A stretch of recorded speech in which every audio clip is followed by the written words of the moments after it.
1991년 1월 30일 오후 전라북도 남원의 한 작은 마을. 30살 여성이 이웃집 문을 두드렸습니다.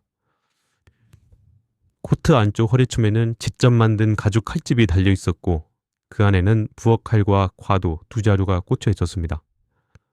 문이 열렸고 55살 남자의 얼굴이 보였습니다. 그녀가 이 집 문 앞에 서기까지 21년이 걸렸습니다.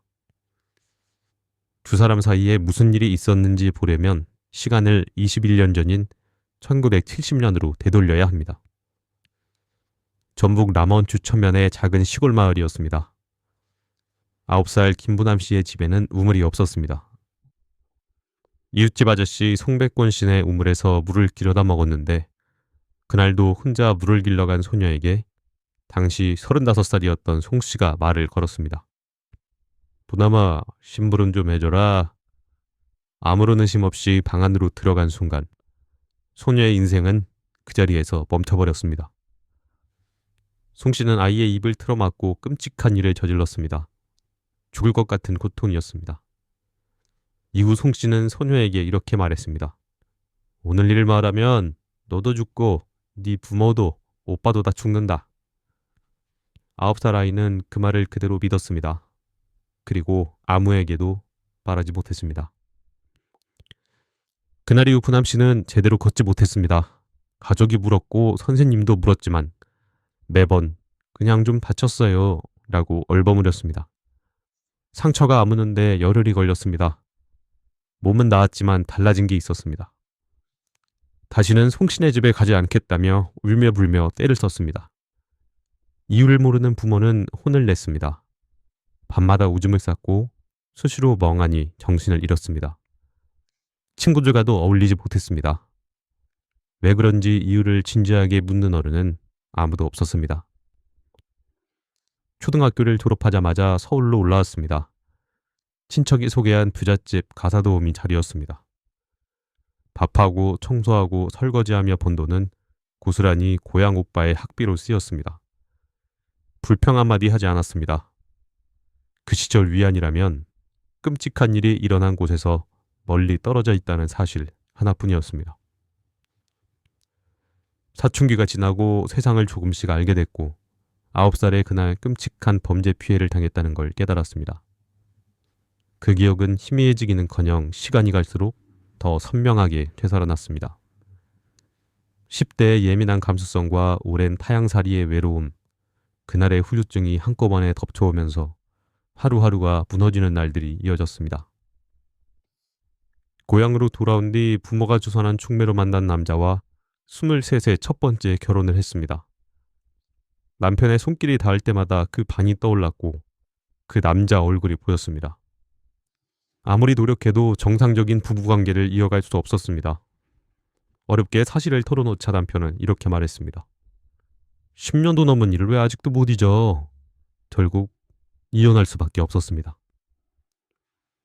하지만 두 번째 결혼도 달라진 건 없었습니다. 아이도 낳았지만 남편이 곁에 오면 소리를 질렀고 놀란 몸이 먼저 반응했습니다. 아이도 제대로 돌볼 수 없었습니다. 정신병원에 입원하고 퇴원하길 반복했고 의사가 내린 진단명은 잔재형 정신분열증이었습니다. 원인은 9살의 그날이었습니다. 부남 씨는 이대로 둘 수 없다는 생각에 법에 기대보기로 했습니다. 밤새 법률 서적을 뒤지고 경찰서 문을 두드렸습니다.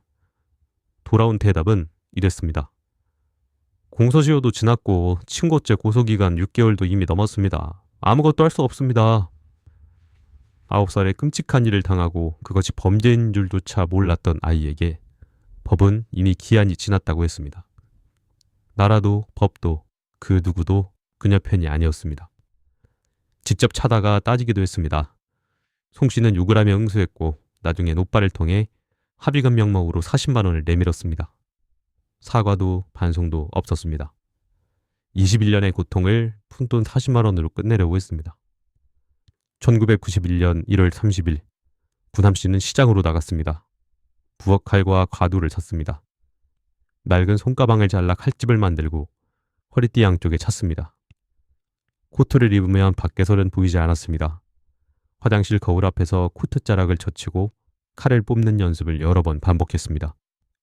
그리고 그 집 문 앞에 섰습니다. 문이 열리자 송 씨는 또 욕설부터 퍼부었습니다. 40만 원 주고 하게 봤는데 왜 또 왔어? 라고 했습니다. 두남 씨는 문을 박차고 들어갔습니다. 중풍으로 오른팔과 다리를 제대로 쓰지 못하던 송 씨는 소리를 질렀지만 저항할 순 없었습니다. 두남 씨는 칼을 뽑았습니다. 부엌칼을 빼앗기자 즉시 과도를 꺼내 들었습니다. 이웃 주민들이 달려와 뒤에서 붙잡고 칼을 뺏어갔습니다. 송 씨는 이미 숨이 끊어진 상태였습니다. 재판이 열렸습니다. 공주 치료감호소에서 한 달간 정신감정을 받은 부남 씨에게 담당 의사는 심신상실 상태에서 저지른 범죄라는 판정을 내렸습니다. 하지만 법원 판단은 달랐습니다. 칼을 미리 준비한 계획성, 범행 경위를 논리정연하게 진술한 점 등을 이유로 심신상실이 아니라 심신미약을 적용했습니다. 징역 2년 6개월에 집행유예 3년, 치료감호를 선고했습니다. 살인죄의 최저형량인 5년의 절반이었습니다. 항소도 상고도 기각됐습니다. 선고가 끝나는 순간 방청석에 있던 영화감독 하명중 씨는 법정을 뛰쳐나오며 이렇게 외쳤습니다. 아니야! 이건 또 다른 살인이야! 그가 봤을 때 법정은 30살 김부남이 아니라 21년 전 9살의 클 아이를 피고인 자리에 세우고 있었기 때문입니다. 판사가 마지막으로 물었습니다. 하고 싶은 말이 있습니까? 두남 씨의 목소리는 너무 작아 알아들을 수 없었습니다. 변호인이 대신 법정에 전했습니다.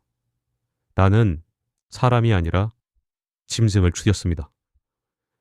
1993년 5월 두남 씨는 치료감호소에서 출소했습니다. 이 사건이 알려진 뒤 전북 지역 11개 여성단체가 거리로 나왔습니다. 그 목소리들이 모여 1994년 성폭력 특별법이 제정됐습니다. 성범죄 친고죄는 2013년에야 폐지됐습니다.